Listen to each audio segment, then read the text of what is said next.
Sofa Live. On a une équipe. C'est Agathe, c'est moi qui vous accueillerai sur le chat aujourd'hui si vous avez des questions. Bonjour, moi c'est Laura, je suis chargée de communication chez Sofa et je vais vous répondre sur le chat de YouTube. Et je suis Erwan, je vais assister Yannick pour ce live sur Sofa. Et nous accueillons aussi Philippe Fiovaranti. Alors nous attendons aussi Samuel qui devait participer aussi à ce live. Et le concept, c'était donc de pouvoir s'exprimer sur ce que l'on vit un peu par force, qui est le confinement. Forcément, le confinement, ça nous a forcé finalement à nous mettre au télétravail, chose forcément qu'on n'était pas tous habitués à faire. Et ce qu'on vous propose, c'est assez rapidement voir comment les gens se sont organisés, voir quelles sont les bonnes pratiques, parce que vous allez le voir un peu quand on prépare une réunion, eh bien quand on fait du télétravail, c'est un peu le même principe. Et pour ce faire, je suis avec Philippe Fiovaranti qui va se présenter rapidement en attendant que Samuel nous rejoigne. Bonjour à toutes et à tous, Philippe Fioravanti. Donc, je suis détaché d'Assaut Aviation sur un pôle de compétitivité qui s'appelle Aerospace Valley. Voilà, donc à ce titre, je m'occupe d'Industrie 4.0 et je suis fortement intéressé par tous les outils qui sont susceptibles de nous aider à travailler, même en temps normal à distance, mais encore plus fortement aujourd'hui du fait du confinement, quoi. Comme dans la vraie vie, quand on a besoin de... Donc je le dis souvent, hein, c'est un peu devenu mon leitmotiv, c'est la fameuse phrase qui oublie de se prépare à être oublié. Hein. C'est un petit peu comme quand on va à l'école, quand on amène son enfant à l'école, on n'oublie pas son cartable et sa trousse. Et bien quand on fait une réunion, on n'oublie pas non plus de se raser et de préparer un ordre du jour. Et bien pour le télétravail, Philippe, toi, qu'est-ce que tu as mis en place comme rituel pour bien te préparer? Alors déjà, j'ai peut-être un petit peu laissé le rituel de se raser. Par contre, ce qui est certain, c'est que aujourd'hui, j'ai besoin de remplir plusieurs fonctions. Hein, les premières fonctions, c'est déjà de pouvoir continuer une communication permanente et régulière avec comment dirais-je, les acteurs de ma société. C'est de pouvoir continuer à se rencontrer, partager des idées et donc se recréer en fin de compte l'équivalent d'un lieu totem où on puisse faire des points réguliers, donc des salles virtuelles. Samuel vient d'arriver avec nous. On accueille aussi Samuel Bourri, donc de la société Ublim. Merci de ta ponctualité et je voulais savoir si aujourd'hui, juste te présenter déjà Samuel par rapport à toi. Écoute, Samuel Bourric, cofondateur de Ublim, une startup née à Toulouse et qui s'expand un peu partout. Moi, je suis présent à Bordeaux. Je suis un ex-Thales. Et puis, on fait partie d'Aerospace Valley comme petite entreprise, mais on espère bien apporter aussi notre savoir-faire sur le numérique à tous les adhérents. Donc, c'est pour ça qu'on s'implique de plus en plus, enfin, je m'implique de plus en plus sur l'usine du futur. Et alors, petite question de ton côté, comment tu as vécu cette période de confinement là? Comment tu la vis? Eh bien, écoute, tout simplement, dès le début, on a fait le pari qu'on allait maintenir l'activité, ce qu'on a communiqué très positivement à nos clients et ils nous ont supportés. Donc, on n'a jamais autant travaillé que qu'en cette période de confinement et fait des progrès très très rapides sur notre solution. Voilà. Alors, on voit, Philippe s'est exprimé, donc merci à tous les deux d'être présents déjà. Hein. On a, on va dire, une start-up et puis une vieille dame hein, avec Dassault. Et d'ailleurs, j'en profite pour dire que Dassault Aviation, c'est un client historique de Tamaplace et ils nous ont fait confiance depuis le début. On est très content de les accueillir aujourd'hui. Donc, ce que disait, hein, en fait, Philippe s'exprimait sur qu'est-ce qu'il a essayé de recréer avec la mise en télétravail. Mais bon, Philippe, c'est pas quelqu'un qui vient du monde du télétravail. Samuel, par exemple, toi, c'est quoi le rituel, c'est quoi les bonnes pratiques avant même de parler de logiciel? C'est quoi pour toi déjà faire une bonne réunion en télétravail? Bonne réunion en télétravail, déjà, c'est qu'on a ciblé le sujet, le temps, c'est comme toute réunion d'ailleurs. Les problèmes d'outils sont résolus, donc je dirais que dès la première minute, comme on vient de le faire là, eh bien ça fonctionne. tout le monde est équipé et tout le monde peut réagir. Donc tout le monde doit avoir la main, pouvoir contribuer au sujet. Et puis surtout les contraintes d'horaire, c'est hyper important. Il faut absolument que l'objectif soit posé dès le début. C'est-à-dire que là, pour nous, je pense que cette réunion-là, c'est important de présenter les outils qui vont nous aider à collaborer à distance. Et voilà. Et alors, on va dire sur les 5 sens, parce que vous comprenez qu'en fait, on perd des sens quand on est à distance. Qu'est-ce qui est pour vous le sens le plus important de tous? Au moins le son, quoi. Voilà. Je pense que c'est Ok. le son. Entendre, c'est Donc, super important. voilà, ça c'est un point extrêmement important, c'est se dire que la première chose pour nous qui est le plus important, c'est l'audio. Et contrairement à une réunion que l'on fait en présentiel, à la limite, si on n'a pas envie de parler, on ne parle pas, ça gêne personne. Ce qui est très important à comprendre pour se préparer dans les bonnes pratiques, c'est déjà l'équipement. Parce qu'à distance, en fait, on a besoin d'un équipement qui va faire que ça ne va pas polluer les autres. La différence avec une réunion physique, c'est que si on n'est pas prêt, c'est pas très grave. Dans une réunion à distance, le maillon faible, c'est celui qui ne s'est pas bien préparé. Et donc ça, c'est vraiment très important de le souligner, le son. Après, Philippe, de ton point de vue, c'est quoi? Ah ben, juste dans la foulée, bon après quand on dit le son, pour moi il y a l'image, quoi, parce que l'image, outre le fait de se voir, ça donne beaucoup d'informations sur comment dirais-je, le ressenti des équipes, comment telle ou telle personne vit son confinement ou pas, comment elle s'est entourée, comment elle adopte ses rituels. Et ça, c'est pour nous, enfin pour moi en tant que manager, c'est hyper important, quoi. Très bien. Donc là, effectivement, vous êtes déjà bien acculturé, puisque je vois que Samuel, il a un casque et un micro, que toi, tu as une oreillette de téléphone. Alors c'est vrai que l'oreillette de téléphone, ça fait affaire, Non, mais... c'est un casque à micro. Ah, pardon. Donc, donc ça, c'est bien préparé aussi. Qu'est-ce qu'il faut aussi avant de commencer la réunion? Qu'est-ce que vous donneriez comme conseil, enfin, sur les choses auxquelles il faut être vigilant, entre guillemets, avant de commencer? Qu'est-ce que vous diriez? Juste pour raisonner par rapport au son, on se retrouve confronté souvent à des sons de l'environnement. Donc il faut quand même qu'on soit dans un environnement calme, isolé. Là, je me retrouve des fois à des réunions où les collègues sont en train de garder les enfants qui chahutent autour. Lui, il ne les entend pas, puisqu'il nous entend. Mais son micro, par contre, entend. Et donc, nous, on entend tout l'environnement. Donc, c'est-à-dire au moins être au calme et puis disponible sur tout le temps, en tout cas, important de la réunion. D'accord. Je crois que bien souvent, en fait, on pêche par le petit détail qui fait mal, et en fait, c'est bien souvent du bon sens, quoi. C'est souvent du bon sens, mais souvent, on n'ose pas dire à son interlocuteur que le son est pas bon, qu'il aurait dû faire des réglages. Parce qu'en fait, on n'a pas envie de le mettre à défaut. Et pourtant, ce qu'il faut comprendre dans ce type de réunion, c'est que si on n'a pas un environnement agréable de réunion, la réunion va durer 5 minutes. Autrement, ça va épuiser tout le monde. En fait, la réunion à distance, c'est plus 15% de préparation qu'une réunion normale. Ça, c'est vraiment un point important. Et effectivement, comme je le répète, si on ne se prépare pas sur ce type de réunion, eh bien on peut embêter tout le monde et tout d'un coup on n'est pas en efficacité. Tu as raison, parce qu'avec un petit peu de recul, c'est vrai que bien souvent, on s'auto-censure et on ne précise pas qu'il est important que les uns et les autres fassent gaffe à leur micro, au bruit environnant, et peut-être qu'on a peut-être une discipline à s'appliquer. Ouais. Alors messieurs, s'il vous plaît, là je vois que Erwan nous aide bien, en fait il a mis des post-it. Est-ce qu'on peut dire que grosso modo il y a du plus important, alors là je fais une flèche comme je peux, mais en gros est-ce que vous pouvez prendre les post-it qui vous semblent les plus importants, les mettre en haut, les moins importants en bas, par rapport à tous les post-it que vous venez de voir? Et moi, je vais juste te permettre de compléter parce qu'on oublie aussi quelque chose, c'est que tout ça, ça passe par du réseau. Le réseau, c'est hyper important. Ça veut dire que si on a une connexion Wi-Fi, qu'on est loin de sa connexion Wi-Fi, s'il y a un micro-ondes qui tourne, il y a plein de choses, s'il y a des gens qui téléchargent, si vous avez des logiciels sur vos ordinateurs, il y a tout un tas d'éléments qui font qu'à un moment donné, vous ne vous donnez pas l'occasion que la réunion se passe bien. Un autre point, là, comme vous pouvez le voir, qui est important aussi, c'est les interactions. D'accord? Là, vous voyez, on est tous en train d'interagir de façon à ce que, quelque part, on rajoute à l'audio et à la vidéo le geste.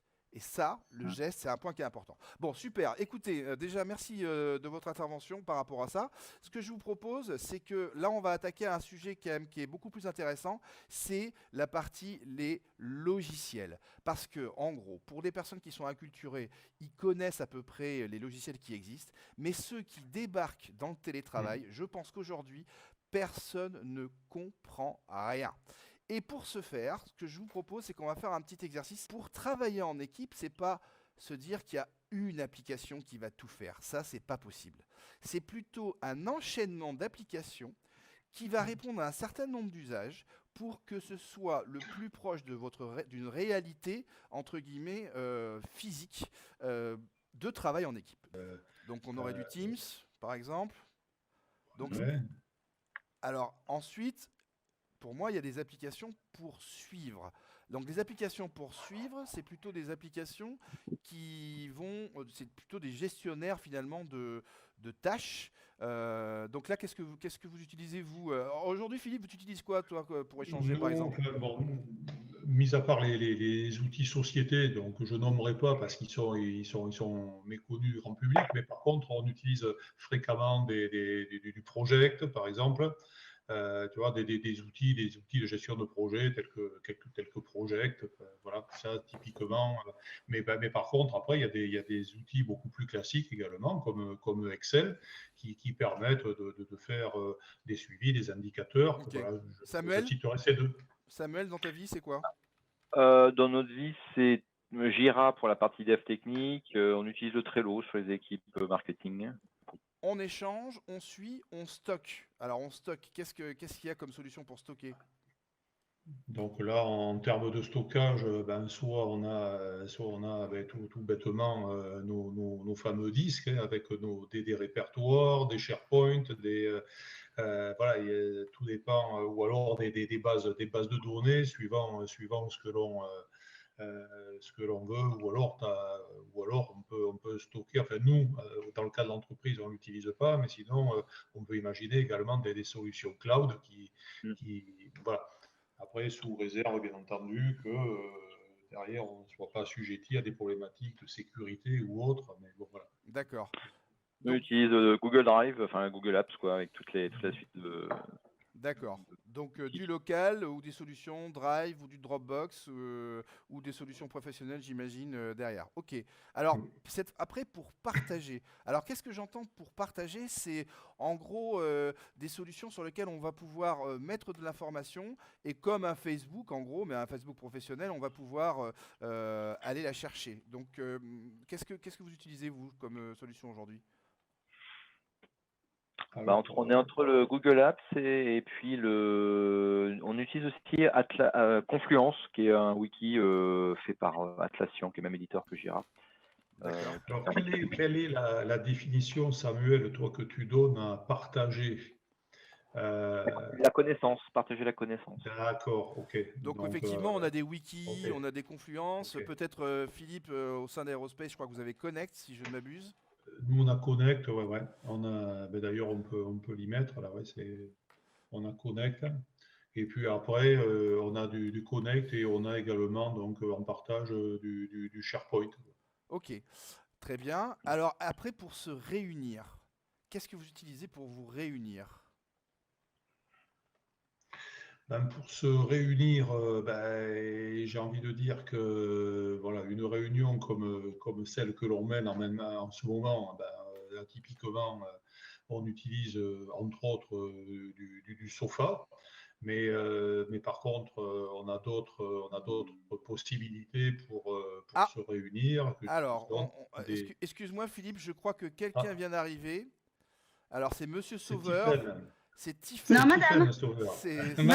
C'est Madame Sauveur. Bienvenue, Ouais. Tiffaine. Bonjour.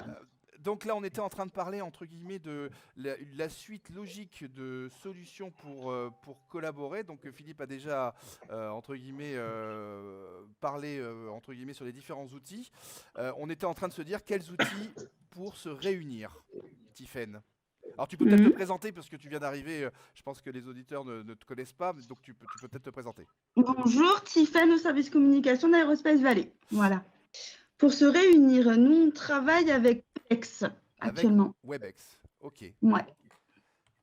Très bien. Donc tu peux le voir là sur le document. On a essayé de mettre de plus en plus des éléments de ce type-là. Et donc c'est vrai que nous, ce qu'on dit, hein, comment on positionne Sofa par rapport à tout ça, c'est qu'en gros, à un moment donné, c'est bien de se réunir, mais c'est aussi bien de garder du lien et de faire en sorte que si on a besoin d'avoir une vue globale sur un projet, en un clin d'œil, grâce à cet espace collaboratif, on va pouvoir directement travailler. Ce qui va être important aussi, c'est d'avoir quand même une communauté d'usagers actifs sur ces outils. Ça sert à rien d'avoir un Google Drive si personne ne peut y accéder. Réciproquement, un Connect ou un Teams. Donc c'est hyper important quand même de choisir les outils qui font le job, mais aussi qui ont déjà un public qui les plébiscite et qui ont déjà ils ont déjà utilisé. Parce que si c'est pour passer du temps à expliquer sur le côté de la réunion comment utiliser l'outil, c'est compliqué. Vous voyez que chaque solution a une ribambelle de fonctionnalités et dans l'absolu, on peut trouver plein de fonctions dans chacune de ces solutions. Ce qui est important de comprendre, c'est que les gens qui ne sont pas habitués, c'est-à-dire que ceux qui ont été obligés de passer en télétravail, cette liste de fonctionnalités, quelque part, ils s'en fichent. Eux, ils veulent que ce soit simple et ils veulent retrouver ce qu'ils ont l'habitude d'avoir dans leur vie, dans leur vraie vie. D'accord ? Donc surtout, n'allez pas faire la course à la fonctionnalité dans chacune des solutions, mais plutôt trouver le dénominateur commun qui va être le fait que ce soit simple et facile. Là, je reprends ma casquette d'assaut aviation. Bon, nous, on a une culture de sécurité qui est quand même assez exacerbée. Et justement, parmi les choix alors là, de nos méthodes, ce que l'on a le droit de faire, pas faire, de dire, de pas dire, donc ça, c'est cadré. Et j'ai envie de dire qu'au niveau des outils, ça l'est également. Aujourd'hui, un des choix, entre autres, de ta machère, ça a été, il a été amené par notamment l'aspect sécuritaire. Donc ça, c'est quand même Après, bon, pour les auditeurs, ce que l'on peut peut-être également rajouter, c'est que, encore une fois, 1 n'est pas égal à 1, quoi. Donc, il y a certaines entreprises où il y a certaines réunions qui nécessitent un échange de données un petit peu stratégique ou autre. Et là, il faut vraiment faire des choix de sécurité significatiftifs. Et puis après, j'ai envie de dire, il peut y avoir également des phases de tout venant. Où il n'y a absolument rien de stratégique. Et là, bon, j'ai envie de dire que là, il y a des kyrielles d'outils gratuits en plus qui permettent de faire le job, quoi. Mais à chaque fois, il faut vraiment se poser la question. Ça rejoint de ta phraseologie du début, hein, se préparer, quoi, voilà, parce qu'il faut se préparer, savoir ce que l'on va faire et où on va, quoi, voilà. Et après, le reste est dicté, disons, par cette ligne de conduite-là. Bon, écoutez, je suis assez d'accord sur la sécurité. Il ne faut pas choisir son outil exclusivement par rapport à la sécurité, parce qu'il se trouve que énormément de gens aussi mettent un cahier des charges comme ça sur l'outil, et comme tu disais, ils vont aller chercher la fonctionnalité technique, peut-être la sécurité.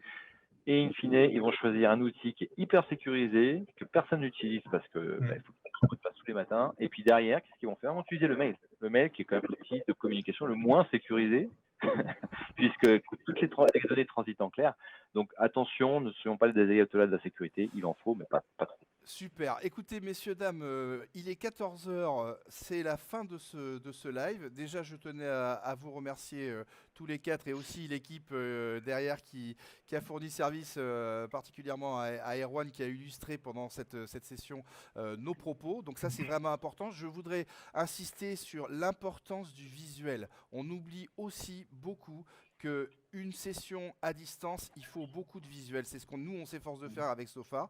Et ce que je vous propose, c'est qu'on va se retrouver, entre guillemets, la semaine prochaine pour un nouveau live.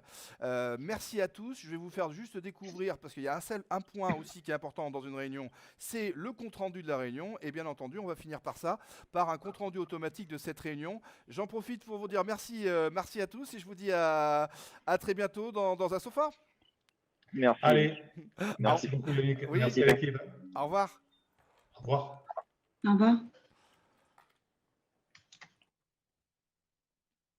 Donc, à la fin de la réunion, on est capable donc de générer un PDF qui va reprendre l'ensemble des éléments, comme vous pourrez le voir, sous format PDF, et qui, bien entendu, va nous faciliter la tâche. Donc, vous voyez le résumé, la réunion de 14 heures.